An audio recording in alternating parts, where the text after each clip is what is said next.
Yeah, and the white rook gets active as well. So yeah, I mean it's very, very murky. What else? What else to do as Gukash? So that was okay. So that was just f takes e5. I mean, if you were to, I mean, I'm kind of like sighing in frustration because it's just such a messy position. Hmm. F5. Again, you don't. I don't feel like White has the luxury to go Rook A to D1 No. and make those kind of small moves because Black's counter attack is coming. Yeah, it's very slow. Rook D.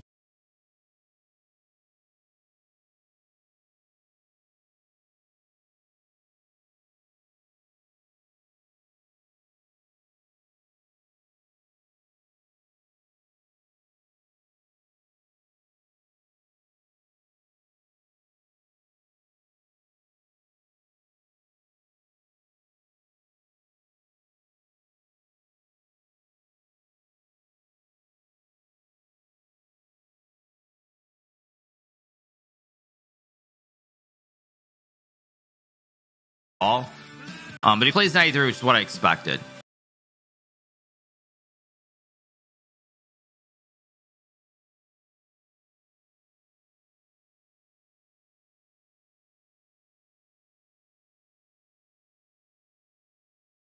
Second half of the first half of the bullet brawl.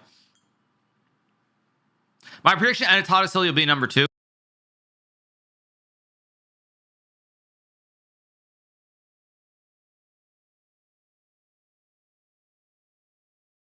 In the fast lane, they're able to get down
Quick glance at the clock there from him.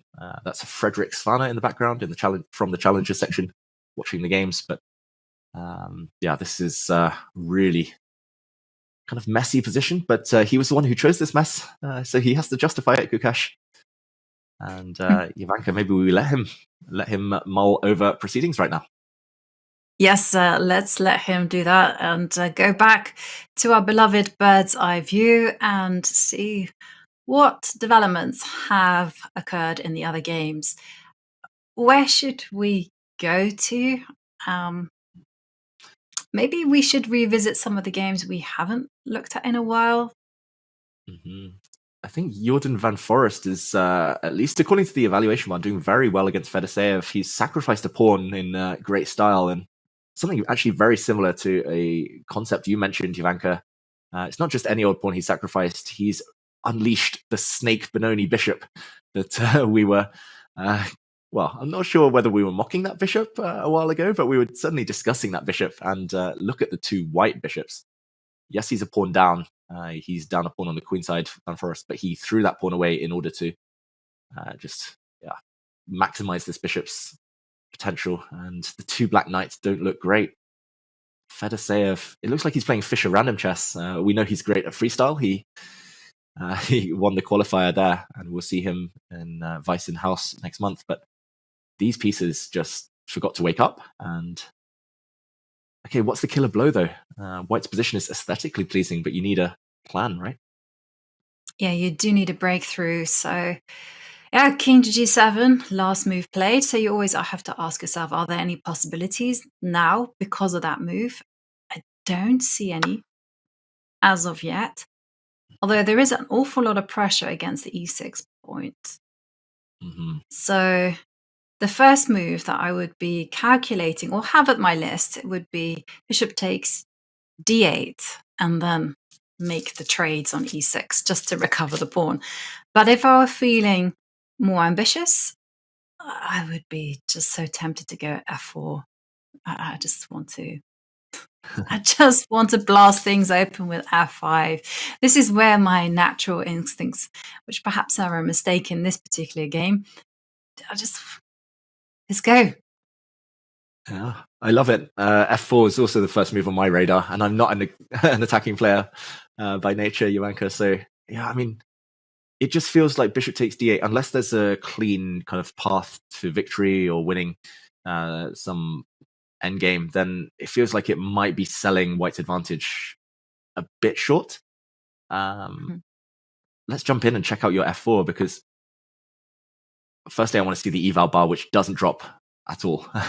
So it's a great move. But also just to put it on the board and show everyone that open lines, again, the currency of any attack. And f5 is going to explode open black's nice kind of protective structure over here. Not just that, the queen is sliding just in case to back up the f5 push. There's a pin on this file. I literally can't even see a move for black.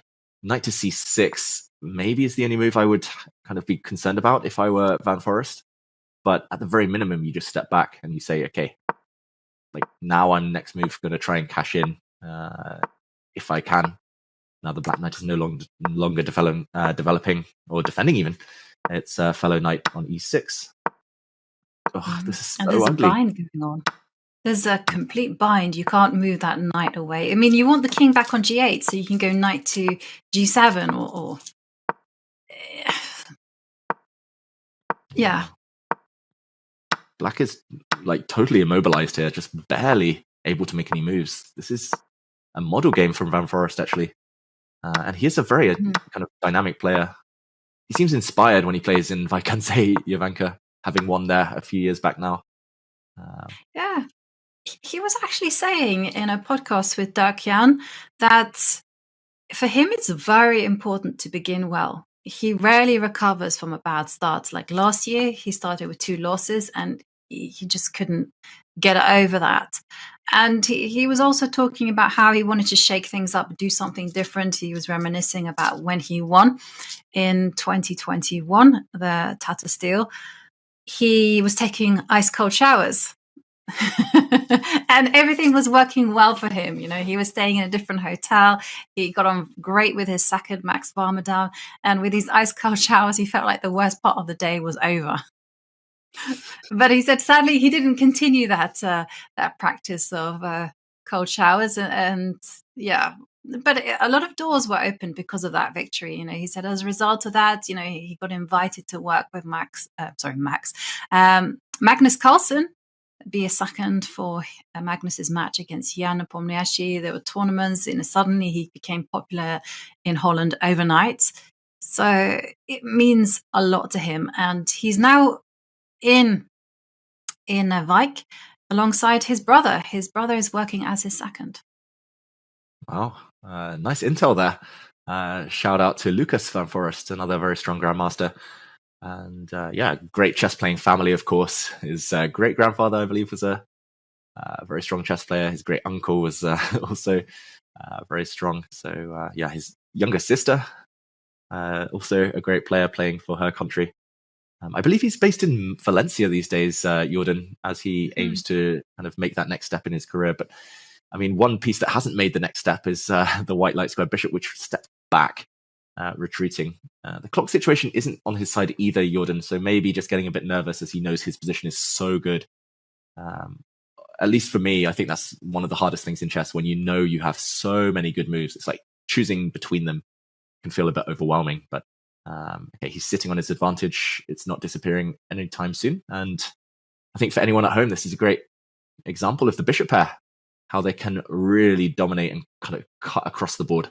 Open files in the bishop pair more important than the pawn deficit here, as Fedoseev suffers. Yeah, again, the question remains to Fedoseev. I mean, it's given an X, but the move itself doesn't change the nature of the position. And Fedoseev still has to find a way to untangle his pieces, which is a really difficult task. And as we saw, they're all kind of getting in each other's way. Mm-hmm. Yeah, clumsy black knights right now. Superfluous knights, we sometimes say, when the knights get in each other's way, but here I think it's just a purely defensive setup. But it feels like he's just waiting for Jordan to do something. Yeah, we'll check back in maybe on this one a bit later. Fedoseev's going to doubtless spend quite a bit of time here trying to at least limit the damage over the next few moves. We see our bird's eye view. As I say that, Fedoseev about to make a move, but Gukesh has indeed played the move we expected. He's trying to open lines for his rooks. That's on the bottom right of our bird's eye view there. Top left, that whole sequence we predicted has indeed transpired. Pragnananda against Abdusattorov is now in an endgame, where Abdusattorov's going to try and win a pawn, grind things down. Vincent Keimer still 2 pawns down. Oh no, just 1 pawn down, Jovanka. Oh no, wait, 2. 2. Counting is hard. But that's in the top middle, the purple board. Where would you like to go next? Yeah, he's 1, 2, 3, 4, 5. Yeah. Gosh, I had to count as well. It was 2 pawns down. Yes. Maybe we can have a look at the game between Max Varmadam and Alexei Sarana. Yes. Okay, that is a game we haven't visited for a while. This might be the best opportunity to do that. And okay, we join the middle game. A quick count here, level pawns. I'm pretty confident in that one. But Jovanka, I think I would take black just purely because this is a beautiful knight on b4, sitting pretty. Some pressure in the center. Not really sure what this knight is doing out on the g4 square, but it definitely feels like Sarana's type of position. He's quite a dynamic player. Yeah, he's very successful. By the way, one of the best players I've ever seen with the white pieces. Just full stop. One of the best players with the white pieces. But with black, his results aren't quite as stellar. Okay, Max isn't out of it though. He's just got to deal with some pressure against this pawn. And then he should be feeling pretty good about his long-term chances with the mobility of these pawns long-term. Who would you pick? The big question is, well, I like black's position because the big question is like how to deal with the pawn that's under fire on e2, because you can't step it up because the knight on b4, it's got its eyes on the prize on d3, and that means you have to you can't, you have to go either rook e1 or bishop f1. No, bishop f1 I don't want that at all. Or you have to go on the counter. Let me. I always forget the Indian school of chess, which is you counterattack first. It always looks like h3. H3. It's also the Abdusattorov school of chess. Like his queen was attacked, but he didn't move it for five turns. Mm-hmm. I like your h3. I just want to point out as well, like bishop f1, I think loses a pawn at the very least. Like knight takes d3. The other move you mentioned, Jovanka, but this does allow in light of Arjun Aragaisi's decision earlier. Oh wow, this isn't. Oh wait, that's giving up a rook. Giving up a piece, sorry, and white has an extra bishop at the end. Yeah, this doesn't quite work out. So rook e1 was possible, but h3, knight back, and now maybe you'll move rook e1. Yeah, now rook e1. Yeah. Oh yeah, maybe king f1. I like your king f1. I mean, the whole thing, white has to start preparing for the kickback, and by kickback I mean you want to get in e2, e4, d4, and start just chasing away, or maybe knight to e3. And again, this is why I like black's position so much, because it's not easy to chase black's pieces away. It's not easy to go forward, and you feel like in chess, you can't just sit. You need to make some progress at least. Hmm. Yeah, and h3 feels like progress. So Max, who's quite low on time, this is move 23. He's only got 13 minutes left. I think he needs to just kick back this knight and only think next what to do. I like the fact that consequences, as you said, knight e3 becomes possible once that knight is gone. King f1 becomes possible because there's no more kind of hit on the h2 pawn. Yeah, everything becomes possible after you kick back this black knight with h3. So yeah, Max, he warmed up for this tournament, we should mention, by playing against Magnus Carlsen last weekend in the German Bundesliga. That was not a great game for him. So yeah, confidence-wise, maybe not at his highest. He's one of the lower seeds in this event, but he's experienced now at this point, Max Farmadam, and okay, who's reaching for his h-pawn, it looked like. Yes. Well, on the subject of warming up for a tournament, I know psychologically it's not the greatest to begin with, to prepare and start those games with the losses. But on the other hand, do you ever sometimes feel, well, the mistakes are out of the way and now I can just get on with playing some good chess? Yeah, I mean, my brain is racing, Ivanka. I'm trying to make a pun now, warming up, warm madame. But yeah, either way, I think just getting some practice, I mean, against the likes of Magnus Carlsen, no less, cannot have hurt him last weekend, Max.